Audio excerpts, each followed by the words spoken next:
Alec, and she's Hannah, and welcome back to another episode of Newlywed Talks. All right, back into it we go. Why, you have a problem? Funk. Is that not your name or something? It is, but you did that wrong. No, I did it my way. Stupid. Anyway, fine. Anyway, today's topic today is personality types.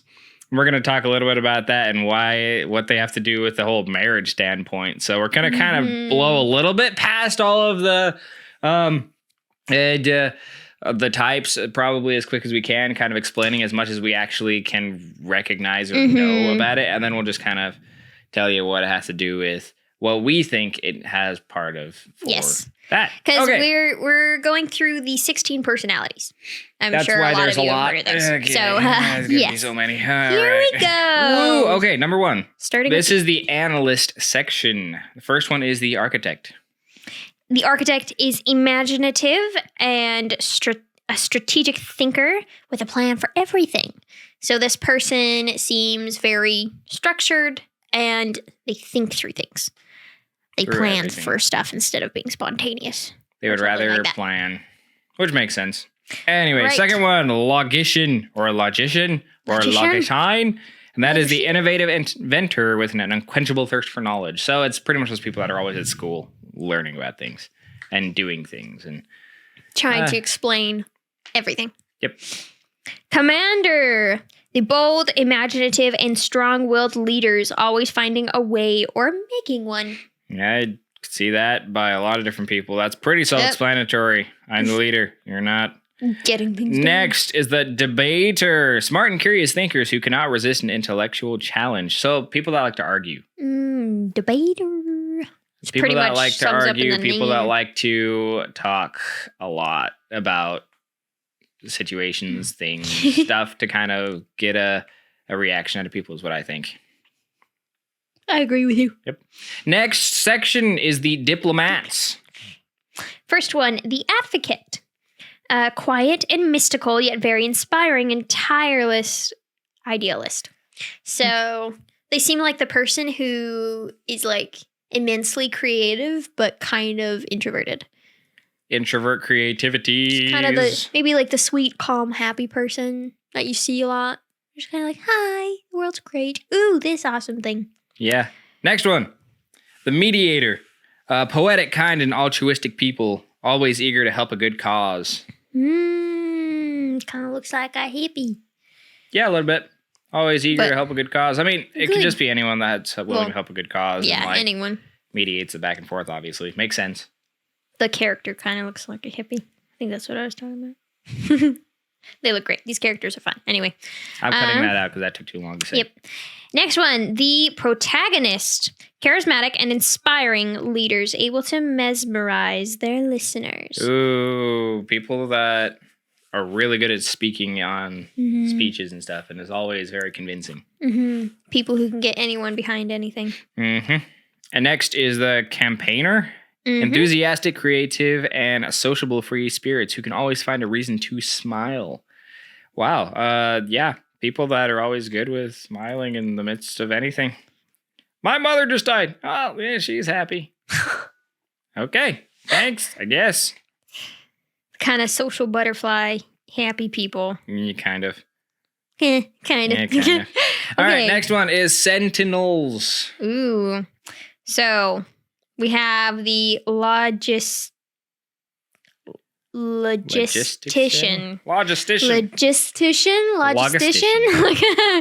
A practical and fact-minded individual whose reliability cannot be doubted. Ooh, the super trustful people then. That's cool. Next one, the defender. Very dedicated and warm protectors, always ready to defend their loved ones. That one is, I can see a lot of people being that way, actually. Especially all the people that are like paramedics or doctors or something like that, as I feel like. They have that really drive. Yeah, the very specific drive. Okay, executive. Excellent administrators, unsurpassed at managing things or people. These are the people who are like perfect at everything or like perfect in their job. They like got things down. Okay, next one. Consul, extraordinary caring, social, and popular people, always eager to help. Cute. Oh, they're helpful and they're popular, which is not usually the case for a lot of people. But I actually did know one person in my high school that was that way, that he was actually a popular person and he was helpful instead of that popular person and a jerk. So those are always nice to meet. The nice popular people. The good ones. Yep. All right. Next section, explorers. The virtuoso. Bold and practical experimenters, masters of all kinds of tools. So kind of like the construction kind of people. Construction. I think of welders when I think of that for some reason. Yeah. Adventurer next. Flexible and charming artist, always ready to explore and experience something new. Well, I think that's kind of what we are. We're more of those artistry style things.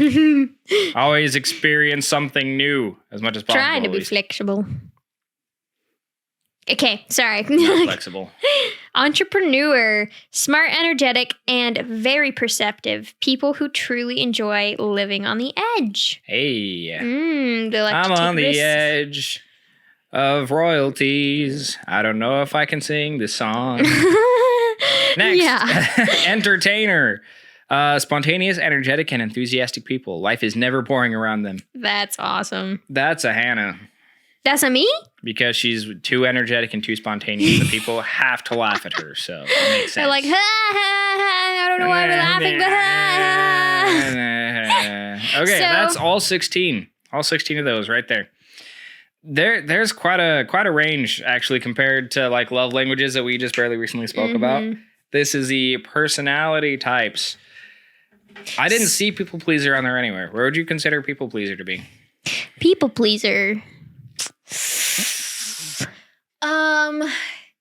I think the people pleaser would go along with maybe something like the entertainer.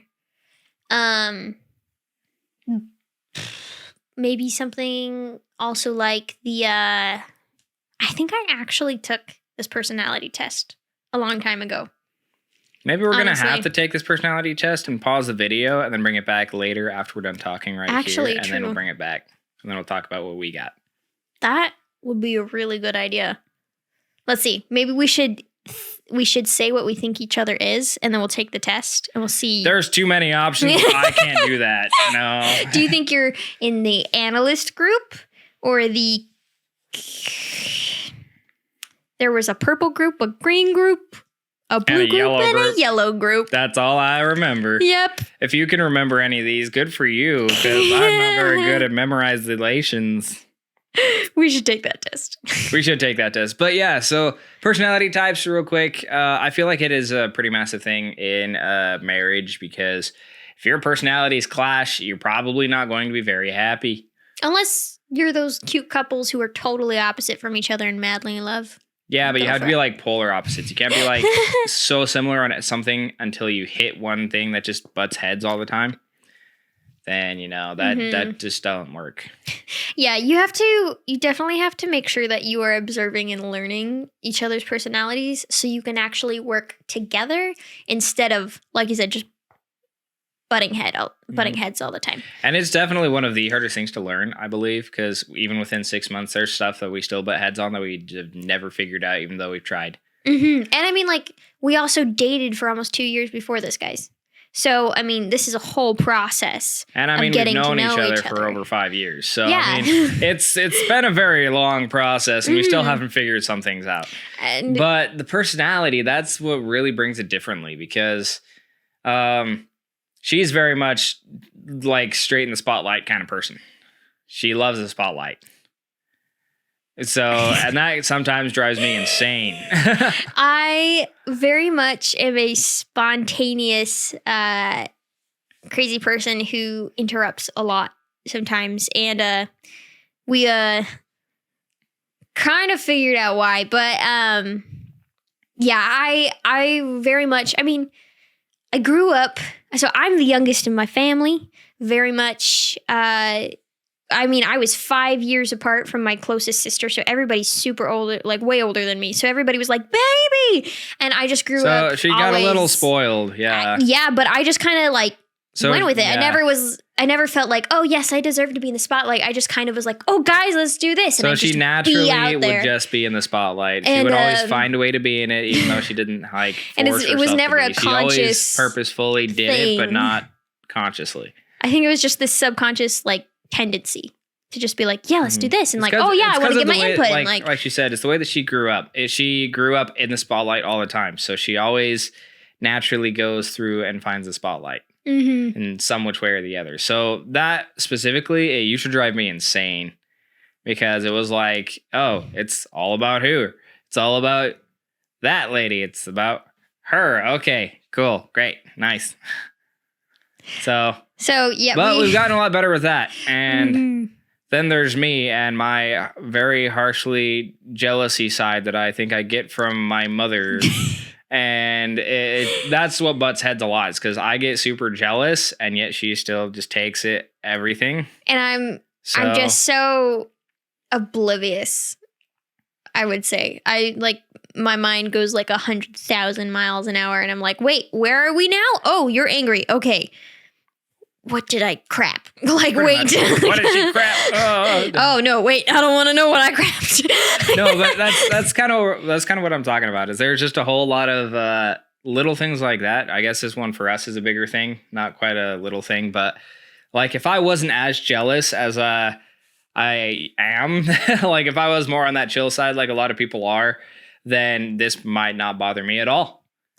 But I mean, like, think about it. Where that jealousy that you have definitely, like, that came from somewhere. So everybody's personality, like my also being in the spotlight, like that came from my family literally letting me dance around the middle of their circle at prayer time or something like that, you know? Exactly. Like so personality traits, it's like the nurture versus nature, you know? Because a lot of it is already a part of you, but then there are some things that you act the way you do because of how you grew up or how you were raised, right? So, I mean, I wonder if that jealousy comes from a place where either it's just the thing you feel because you saw other people feeling that, or if it's because of how you were treated, you know? Honestly, it could be a mix of a lot of different things. So, yeah, I don't know. All I know is that it's an interesting subject to talk about because personality traits are huge, and there's just some personalities that don't work well together. And there's some that work really well together, where there's those people that like they know for a fact it's like magical. It stays magical for their entire like life, I guess. They're just in love forever. While there's others that are like us, we're just like, you know what, well, fine. Where some people have to work at it. You know, they have to work at it, yeah. There's just so much that goes into a personality that, like, I mean, mental illness goes into that. Like, that can add a huge, huge thing to your personality, or can take away a lot from your personality. Or, like we said already, the way you were raised, or just how naturally you react to things or how you act. And then, like, there's just, I feel like there's so much. And, like the saying, you can't judge a book by its cover. You really can't. But I still don't understand that because they literally make the cover of the book for a reason. Yeah, to true. be judged. True. They try to make the book enticing with the cover. Yeah, so I never understood that saying personally myself. But not every cover is everyone's cup of tea. Maybe that's what they mean. Well, then so maybe some they people don't are attracted. Good point. Yeah. Anyways. Yeah, so I think we are going to pause for a little bit. Go ahead and take the test too. Pause whatever you're watching. Pause the video. Pause the podcast, such another, and go take the test, and then we can discuss this together. Let's do it. Woo! Here we go. Okay, if you've had your chance and your time, then feel free to come and join us again. We haven't talked to each other about our answers yet, and you can be a part of this as well. But if you haven't finished your time and your chance and stuff yet, pause the video. What are you doing? Stop it. Calm down. Take the test. Jeez. Chill. Take it. Finish it. Come on. Do it. Gosh dang. You got it. But if you are done, welcome. Hey, let's do this thing, shall we? Okay. All right. Well, shall we start with yours or mine? Yours. Mine? Mhm. Okay. Means I'm going to just go through and read everything, and then we'll talk about it in a little bit.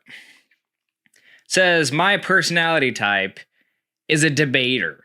Ooh. ENTP-T. He's an animal. Mind. This trait determines how we interact with our environment. I am 61% extroverted and 39% introverted. That sounds pretty accurate, actually. Yeah, sounds pretty fair. Energy. This trait shows where we direct our mental energy. 58% intuitive and 42% observant. That's also kind of fair. Nature. This trait determines how we make decisions and cope with emotions. 52% thinking and 48% feeling. Everything is pretty dang half and half in the right middle, now. like, dang. Okay, tactics. This trait reflects our approach to work, planning, and decision making. 44% judging. I would argue for more. 56% prospecting. So, and then identity. This is the one that's actually like not right in the middle. The trait underpins all others, showing how confident we are in our abilities and decisions. 28% is assertive and 72% is turbulent. I can see that, actually. All right, so I'm going to read just a little bit of this. I don't know how, holy crud. Read just a little bit till you get to a good point. Okay, let's at least get like the introduction. So the introduction, no one loves the process of mental sparing more than the debater personality type. It gives them a quick chance to exercise their effortlessly quick wit, broad accumulated knowledge base, and capacity for connecting disparate ideas to prove their points. Debaters are the ultimate devil's advocate, thriving on the process of shredding arguments and beliefs and letting the ribbons drift in for all the wind to see. They don't always do this because they are trying to achieve some deeper purpose or strategic goal, though sometimes it's fun for the simple reason that it's fun. That sounds like you. Yeah, kind of. Fun for the simple reason that it's fun. Yeah, I'm gonna skip the rest of the introduction. Yeah. And this is interesting. Let's go to the strengths and weaknesses. Let's try that. Let's see what that says. Let's do that. Okay, strengths and weaknesses. Debater strengths. Knowledgeable. Debaters rarely pass up a good opportunity to learn something new, especially abstract concepts. This information isn't usually absorbed for any planned purpose, as with dedicated studying, people just with the debater personality type just find it fascinating. I can kind of see that. Yeah, you do like to dive in some rabbit holes. I like to go down the rabbit hole if I find it interesting. If I don't find it interesting, I don't really care. But then you end up learning like everything about it, and then you're like an expert on it, and you can do it. That's usually what happens. Sometimes, yeah. Next is quick thinkers. That would just make sense how it is. Original, having little attachment to tradition. That also makes a lot of sense. I like to be different. Yep. I'm different. Yeah, I'm different. Excellent brainstormers. Charismatic and energetic. Do I look charismatic to you? My face don't look no charismatic right now. I look like a baby. I think you're very charismatic. I am a child. You hear this? That's the sign of children. That's the sound of a child. Exactly. Well, you know, that kind of makes sense. Debater weaknesses. Very argumentative. Yeah. Insensitive. Yep. Intolerant. Yep. Depends on the way. Can find it difficult to focus. Also, yes. Yeah. Dislike practical matters. Yeah, I like to think of the weird side of things a lot. Okay. And then romantic relationships. Mm-hmm. Here we go. Oh, yeah. All right, I'm going to read just a little bit of this as well and see what happens. Romantic relationships. If there is one thing debaters are good at, it's coming up with a never-ending stream of innovations and ideas to keep things moving forward. And this is evident in their romantic relationships as well. For people with the debater personality type, growth is key. Mm-hmm. And even before they found a dating partner, they imagine all the ways that they can experience new things together to grow in tandem. Yeah, I can kind of see that. Yeah. Sparks may fly. From the earliest dates, debaters test their partner's limits for this kind of potential, pushing boundaries and traditions, looking for an open-mindedness and spontaneity. Yes. Dating debater personalities is hardly a boring experience, and they make use of their enthusiasm and creativity by delighting and surprising their partners with new ideas and experiences. Guys, you have no idea how real that is. Guess what? Sense? Before we were even dating, like the first year that me and Alec knew each other, we already knew that we liked each other. He would literally test me through text over the phone. He would test me to see how I would react and how I'd respond to certain situations. He literally put me through tests. I actually passed a good amount of them, by the way. Or smart. I guess it just depends. But I did that with a lot of relationships though, because I wanted to see who was worth my time and who wasn't. So, I mean, I just remember passing one big test, but then you told me later that it was literally nothing. And I was like, you made me feel all of that because of nothing? I'm angry. Wow, that was something else. Yeah. Okay. Opportunities for growth. This is perhaps most evident as debaters' relationships progress into more intimate situations.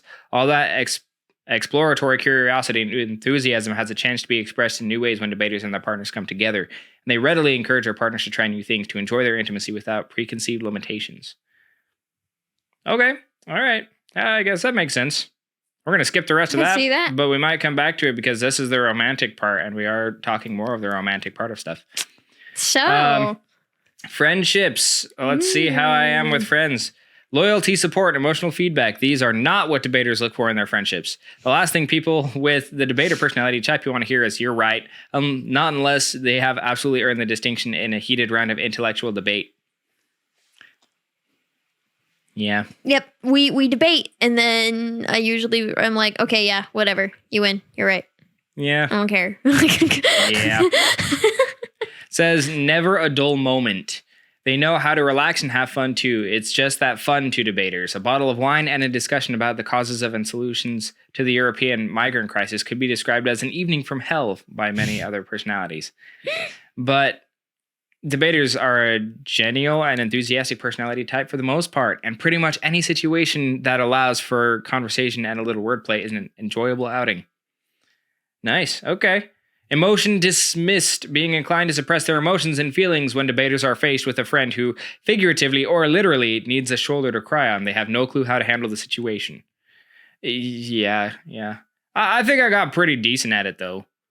Oh, yeah. You got Yeah, you're over there agreeing with it, but I've comforted you over a lot of yes, times. You have. But waterworks. There are plenty of times, though, where you've been like, I don't want to people cry because I don't know what to do. Yeah. You've literally told me that, so yeah. True. But yes, no, but I've gotten better. You've gotten very good. Yeah. Gotten better. Okay. Almost done. There's so many pages on this that I'm just skipping through because there's a lot of information, which means for you, feel free to read through all of it and decide on how it works. And if you're with your significant other, feel free to bring it up with them and tell them a little bit about how it is. We are, by the way, using 16personalities.com. So feel free to do the same thing and kind of check out what we're looking at as well. Mm-hmm.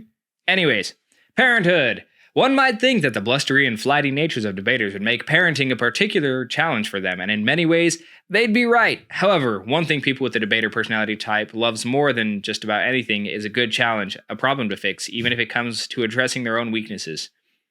Debaters take their roles as parents seriously, and they are bound to be affected profoundly by this development in their lives. Okay. Yeah, I guess I'm gonna be serious. Is my child... Hey, child. Okay. Raising free thinkers. They're going to actually think for themselves. Cool. That's nice. Finding a better way. Luckily, debaters' personalities recognize what's at stake. They want their children to grow into smart, independent, honest adults. To convey those values, debaters know what they need, like with any other debate, to communicate in terms that are accessible to all sides. Cool. You know, most of this sounds pretty accurate. Yeah. Okay, career paths. We're just going to kind of skip this one pretty quickly. The gift of curiosity and independent spirit. The end. Okay, next. Workplace habits. Also, oh my gosh, probably going to skip through that. There is pages upon pages, so we're going to skip through a lot of this. Workplace habits, debater subordinates, debater colleagues, debater managers. I'm sure there's a lot more than just those words that are in this, but I will go back and I'll read it later. I don't want to be there right now. Conclusion. The end. Cool. Nice. Well, sweet. Cool. So it's actually pretty dang accurate from what I can see, because a lot of that's actually extremely true. Yeah, that actually that pinned you pretty well, actually. Yeah.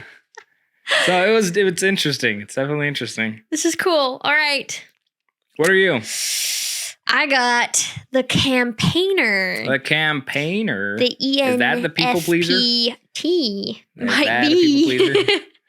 So we have Let me see this picture. the picture. Oh, The little, green like lady. the little traveler green lady. I don't know if look you at guys that can see. green lady. Little green lady.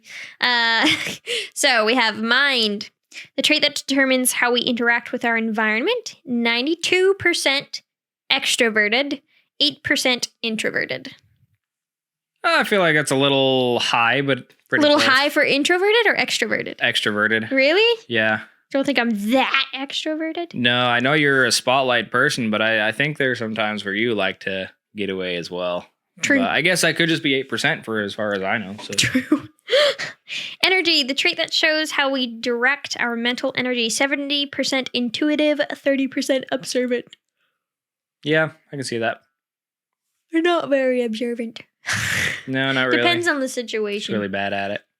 A lot of the time, everything just happens in here and I'm not really seeing.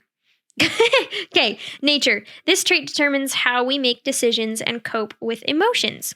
21% thinking, 79% feeling. Yep. Yeah, Sounds she about doesn't right. think. No, I don't. Tactics. This trait reflects our approach to work, planning, and decision making. 24% judging, 76% prospecting. Also sounds pretty accurate. Yeah, okay. Yay! Okay. Identity. This trait underpins all others, showing how confident we are in our abilities and decisions. Wow.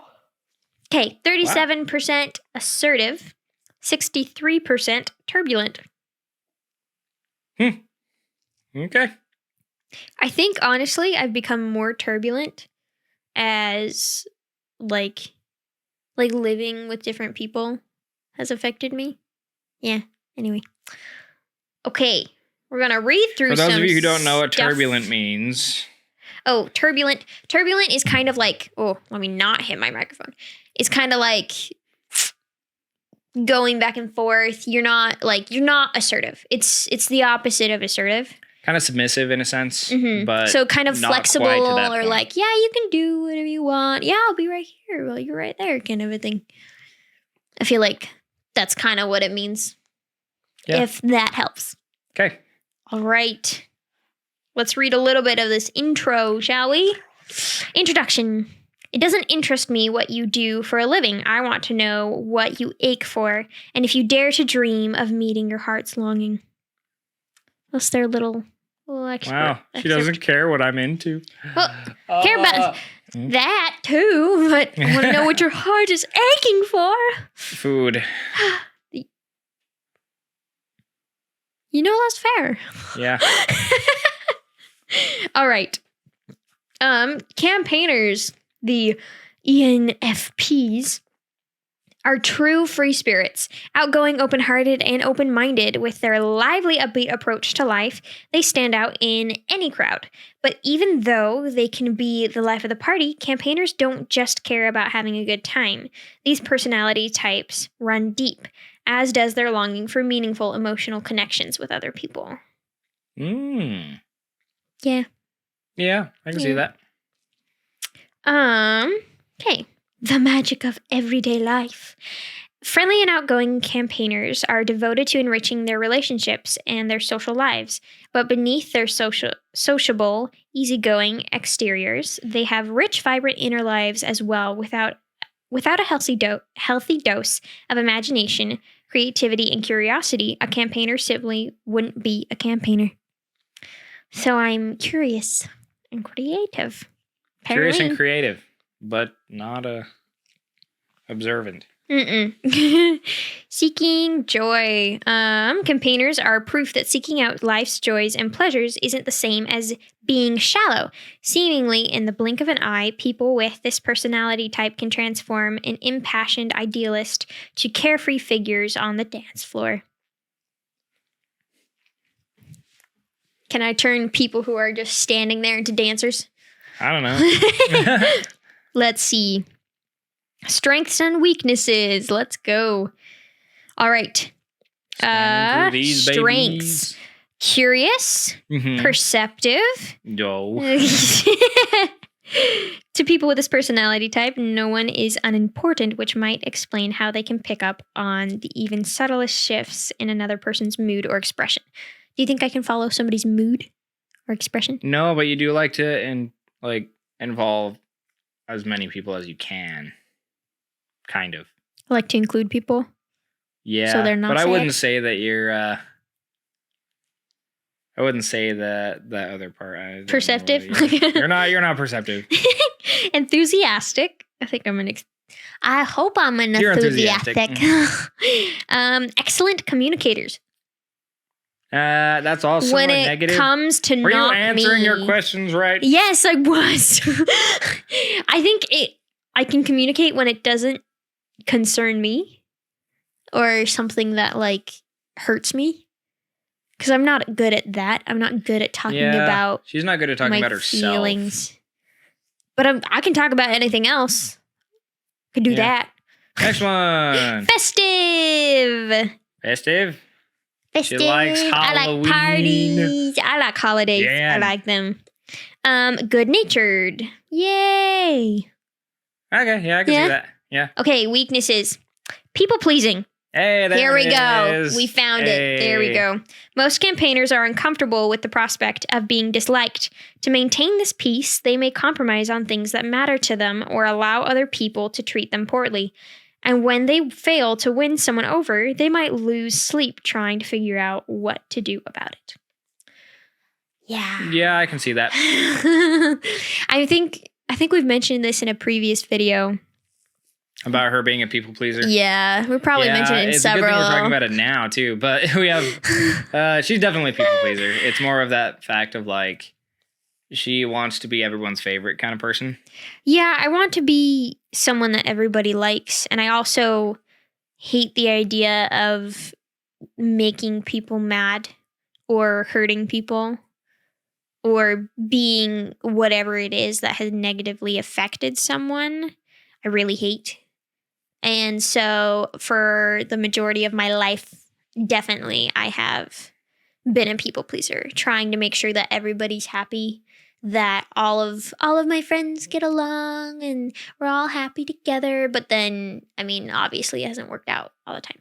And I have been taken advantage of. So yeah, people pleasing is not good, guys. Not necessarily. It can be good if you're used correctly. Yes.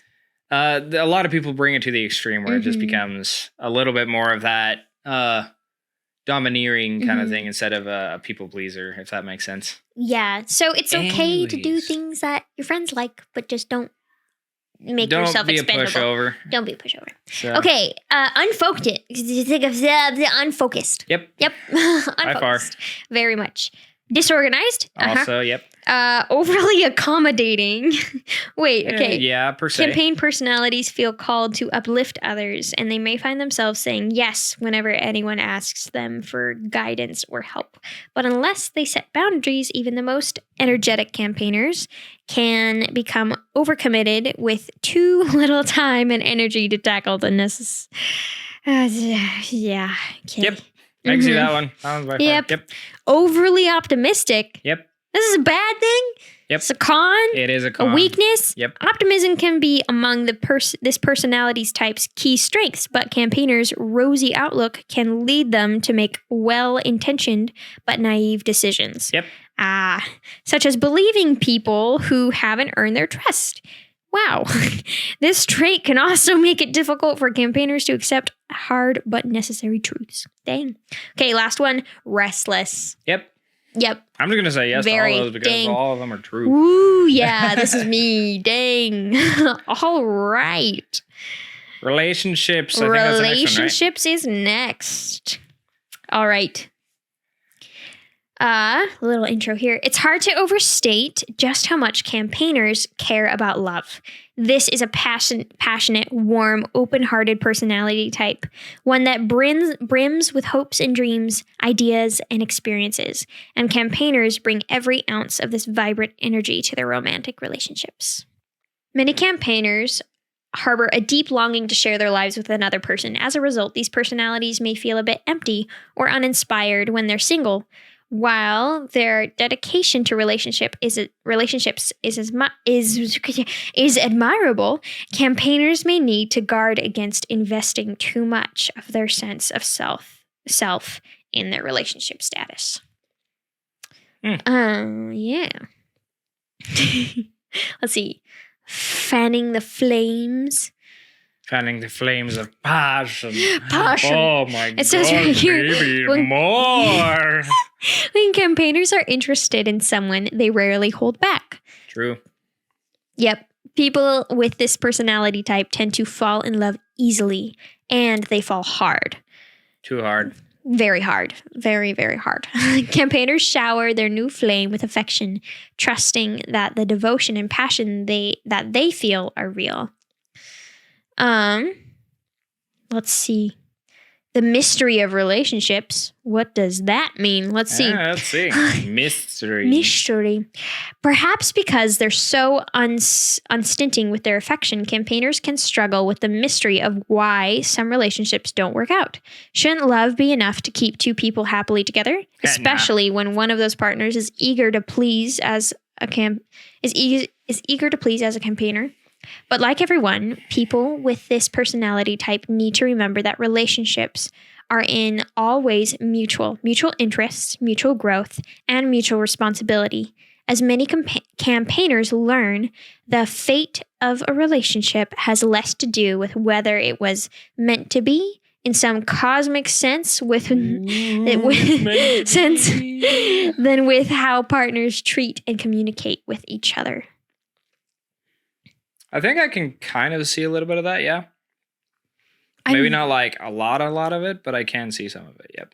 I feel like I'm very much, we love each other, so why would that change anything? Or like, no, just because that happened doesn't mean I don't love you kind of a thing. It's like this constant, I feel like I am a devoted person. Devoted? Like, as in, like, my love is unwavering kind of a thing. I just there. That's fair. I can kind of see that, but it also is very true in the other senses that it brings up. Mm-hmm. Here's the last thing. Cherished ideals. Campaigners approach their relationships with the highest of ideals. They long to know and unconditionally accept everything about their partner, just as they long for that person to know and unconditionally accept them in return. With this intense, all-in approach to love, campaigners may feel more energized in the exciting, unpredictable early stages of a courtship than they do in established relationships. After all, long-term relationships require two people not just to enjoy each other's company, but also to navigate practical matters together, such as chores, budgeting, and social or family obligations. This is the very last paragraph. Skipping through. Fortunately, campaigners can find ways to balance their spontaneous, passionate nature with the stability and consistency that long-term relationships require. With their trademark sensitivity and goodwill, these personalities can transform even the most mundane tasks into a creative, heartfelt expression of love. I'm waiting for that part. Hey! We'll see it though. Maybe. Should I start sweeping crumbs into a heart for you? Yes. Yeah. It's only worth it. You love that. All right, what's the next stuff? It's friendships. Let's just run on friendships and parenthood and leave the rest because I just skipped those as well. Oh yeah, we won't go past those. That's fine. The adventure of friendship, Do I need to read this or are you good? Imaginative and upbeat campaigners know how to transform even the most ordinary moments into a special occasion. And for these personalities, nearly any opportunity to spend time with friends is a special occasion.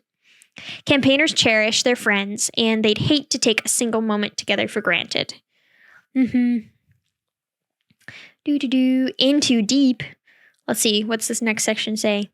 From the outside, it might seem that friendship comes easily to these personality types, and to some extent it does. But that doesn't mean that campaigners always experience the deep, meaningful relationships that they long for. Some people simply don't want to open up emotionally in the way that campaigners crave. Others may turn out to be closed-minded, or judgmental in ways that don't match their values. To campaigners, it can sometimes seem as if the rest of the world were satisfied with superficial casual relationships.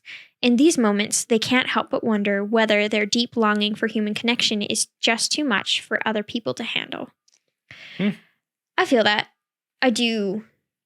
Yeah, I do need those deep connections with people. Yeah. I like having those conversations and those moments where you're like, yeah, we're on a whole other level of friendship now, kind of a thing. Yeah. I mean, that is all. It goes back to like the episode that we had about what love languages. Yeah. Like the quality time kind of thing, right? Yeah, So I guess it makes sense. it does. Making life spectacular. Yay. I'm going to move on to parenthood. Parenthood. Parenthood. Is she going to be a good parent or a bad parent? Hopefully a good one. For campaigners, ENFPs, sorry, excuse me. One of the great joys of parenthood is sharing their sense of wonder and inspiration with their children. Few things feel more rewarding to a campaigner parent than seeing their child light up with curiosity about the world around them. Parents with this personality type want their children to feel accepted and worthy just the way they are. Rather than pressuring their children to look or act a certain way, campaigners encourage their children's creativity and self-expression. Drawing on their own ingenuity and creativity, these parents guide their children to discover and embrace their unique passions and interests. So they pretty much just like are like, hey, I can see that you like this thing. Let's do it. Mm-hmm. And just kind of get them fully into it then. Yes, you learn that thing. Ooh, this one says I'm the one that wants love. them to be more than what they are. And she's the one that wants them to be a really good version of what they are. That's kind of what I'm hearing. So we'll push them to greatness. That's the hope, at least. Mm-hmm. If we can encourage our children to go into the things that they love, I think they're gonna explode with success. I would hope so too. If we can get them started at a young age, then they can definitely get themselves to a place that they want to be by the time they're supposed to actually be out in this real world. But whoever knows what this real world will be by the time that we get to that point, you know? Yeah. This is honestly really interesting because there's a lot of different things because this explains who a person is, like, in a way that even you can understand. Because, I mean, you should know yourself the best, right? But a lot of us don't. But even sometimes, some of this stuff, like, I can see it in myself, but only actually reading this and then noticing it, you know? So it's very interesting. And I definitely think this is a good activity to do just with your significant other so that, like, you can kind of learn a little bit more about them. And if they completely agree with it, then great. And sometimes you could even point it out to something that they might not have seen themselves. Mm-hmm. So, I mean... And I think we're on a limited time schedule here, but if you can go through the entire thing with each other, like, do it. Figure out as much as possible about each other. Like, oh, yeah. And I mean, you can do it in multiple sessions if you need to, but, like, seriously, I mean, that'll be fine. That's what relationships are about, though, right? I mean, if you happen to do it before you're married, too, that might even be better because then you can really make it so you're ready for marriage and, like, you're ready to jump into something like this. So it really just depends. Like, if you're already married, do it with your spouse. If you're not already married, do it with your girlfriend. See if it's someone that you think you'd be able to handle for a long term. And I mean, if there are things that you're like, oh, that bugs the heck out of me. If you, the person who you love, who loves you back, if it's worth it, then it'll be worth working through those things together. So maybe this will help you figure those things out and figure out how to take steps to actually be able to come together instead of butting heads all the time. Yeah, and that's something that we're going to figure out. And eventually when we can figure it out, we'll probably make another episode about our whole process of that because this will be... It's going to be interesting to finally figure out some solutions to some of these problems that we've had to deal with. And then we can share those ways of how we did that with you. Oh, yeah. And then hopefully if you guys are going through the same thing, then you guys will be able to easily handle it a lot better than we did. So that's probably all the time that we have for today to be able to do this. This is like I said, this is interesting. Do it. It'll probably help show a lot more than you're really wanting or realizing, to be honest. So let's go ahead and say that we are having still merch. Not a lot on there as of right now still, but if you like any of the stuff that's on there, please go ahead and get it or share it or do something with it because it's kind of just chilling there. And if you like this, please like, comment, subscribe, or if you're on a podcast, comment and rate us, please, because it would help so much in any kind of term in that sense. But thank you guys so much for watching, and we hope that you have a fantastic day. Yeah. Bye. Goodbye.